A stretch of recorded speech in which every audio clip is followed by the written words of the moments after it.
Mr. President, the human spirit abhors tyranny. Since February, the world has witnessed examples of extraordinary courage. In Ukraine, we've watched ordinary men and women mount defense of their homes and their homeland against overwhelming odds.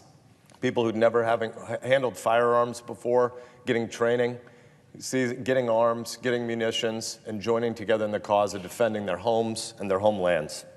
We know what it has cost them. And across the border, we've seen thousands and thousands of ordinary Russians challenge the suicidal thuggery of Vladimir Putin. We know what it has cost them, too. Today, I want to call our attention to the courage on display in a different part of the world. I want to look to Iran. 2 weeks ago, yesterday, on September 13th, Iran's so-called morality police arrested a young woman named Mahsa Amini.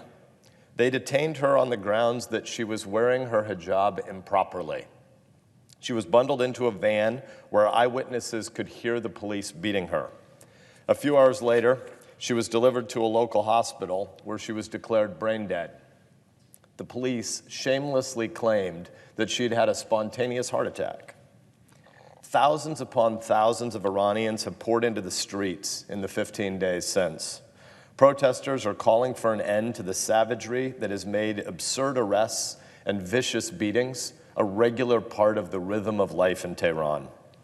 They are demanding dignity for millions and millions of people that have lost it under Tehran's maniac theocracy.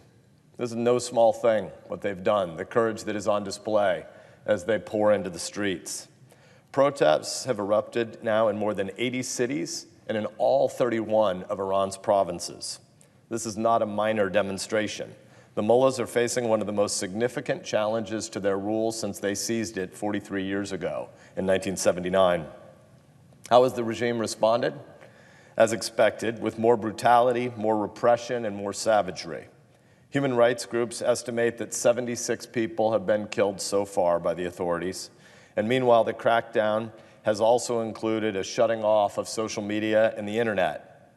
They hope that a country and a world that can't see their thuggery won't notice it, will pretend it doesn't exist, won't know.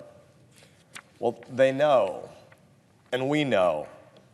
The Iranians know how this regime operates.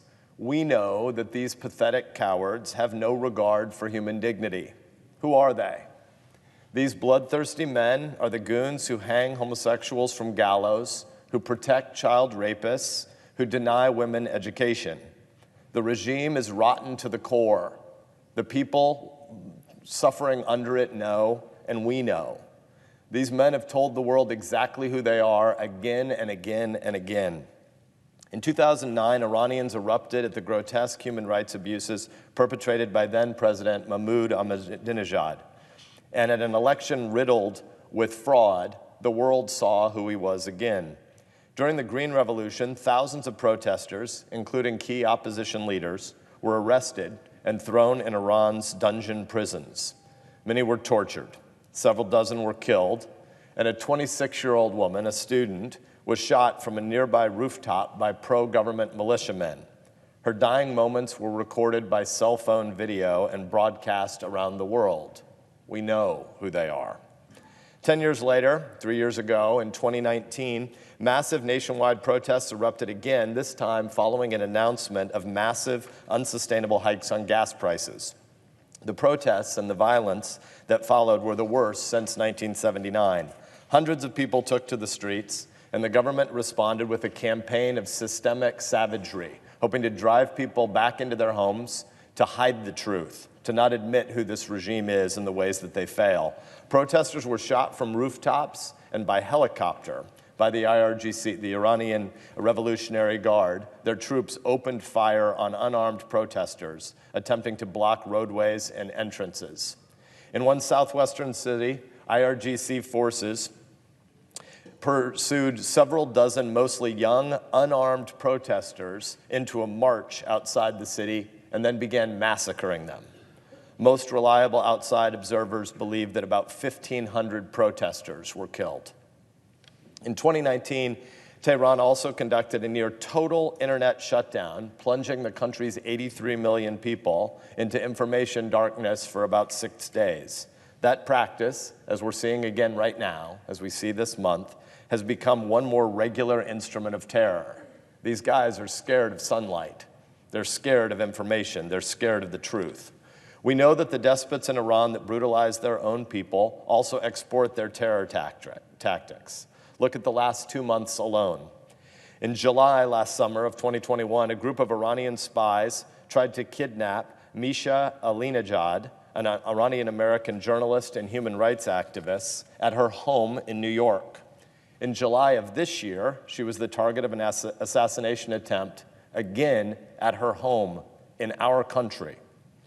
We learned in August that a member of the IRGC had plotted to assassinate former National Security Advisor John Bolton on American soil. Former Secretary of State Mike Pompeo and former Iran envoy Brian Hook still require personal security details everywhere they go because Tehran has put targets on their back in our country. It was also just last month that, inspired by the Ayatollah Khomeini's 1989 fatwa, an American man attacked and nearly killed novelist Salman Rushdie during an appearance in New York. And in August, Vladimir Putin received his first shipment of Iranian drones, birds of a feather. Inside its borders and beyond them, the regime in Tehran thinks nothing but bloody thoughts. They think no one has dignity that doesn't subscribe exactly to their theocratic views. It is long past time that American policy and the policy of our friends and allies recognizes these blunt facts. We should tell the truth. In 2009 and again in 2019, we had the opportunity to support and encourage protesters agitating against a regime that is their enemy and is ours. And in both cases, under administrations Democratic and Republican, we failed the test. Last week, President Biden told the UN General Assembly, quote, "Today, we stand with the brave citizens and the brave women of Iran who right now are demonstrating to secure their basic rights," close quote.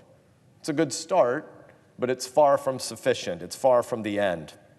Right now, America's policy toward Iran is hopelessly schizophrenic. We cannot stand on the side of Iranian protesters at the same time that we are trying to re-sign a nuclear deal with the same mullahs that would release billions of dollars back into their hands, help them shore up their power, and do nothing to prevent putting a catastrophic weapon into their genocidal hands. President Obama chased a flawed nuclear deal with Iran's terror state instead of more aggressively standing with the Iranian people. Today, the same hodgepodge of national security advisors is at it again. Newly announced sanctions against the leaders of the Ministry of Intelligence and Security, the Army's ground forces, and the pro-government militias, these sanctions are good. But we cannot stand on the side of the men and women of Iran in the streets at the same time we refuse to sanction the leaders who matter most. Ayatollah Khomeini and the circle of elites around him. They continue to escape serious consequence. We shouldn't trick ourselves. We should not delude ourselves into thinking that economic sanctions are a magic wand or that the mullahs themselves care very much about the economic pain that the people suffering under their regime are suffering. We should not think that the mullahs care about elite opinion. In Paris, we have to have a serious top-to-bottom evaluation of our Iran strategy, and a coherent policy must begin by telling the truth over and over and over again. We cannot stand on the side of the people in the streets demanding dignity at the same time that we welcome Iran's president, someone personally responsible for show trials and mass executions and assassination attempts on our soil, in our country. We can't allow him to spout lies and propaganda on our same American soil as we did last week at the UN General Assembly in New York. Now is the time for a serious, coordinated policy that admits the threat that Iran poses, not just to its people and its neighbors, but also to America, and that takes seriously our commitment to the rights and freedoms of all 7.8 billion people across this globe created in God's image. We can start by helping illuminate the government-imposed blackout so that Iranians can see what their government and its black shirts are doing. More light, more information. We can expand and intensify the sanctions regime that has pushed Iran to the brink in the past before we lost our nerve. We can amplify the voices of the Iranian protesters and stop providing platforms to the regime's propagandists. We can make sure that the voices of the Iranian people are heard by keeping the internet on while Tehran works to put the country back into the black box of despotism. The courage of men and women on the streets of Iran today has not gone unnoticed. They have imagined the possibility of an Iranian future no longer under the thumb of Tehran's bloodthirsty dictators. We should be able to imagine that future too, and to do more to make that a reality. The Iranian people hate Tehran's blood-soaked tyrants. This is not a regime that has the consent of the governed. The American people are on freedom's side. The administration should drop the fantasy of another nuclear deal, walk away from the table, and turn the screws on these monsters by first telling the truth again and again. We had to do everything we can to celebrate the heroism of the Iranians in the streets and to expose Tehran's human rights abuses around the watching world. And the best way to do that is by making sure that the internet stays on in Iran. More light, more truth, more information. Thank you, Mr. President.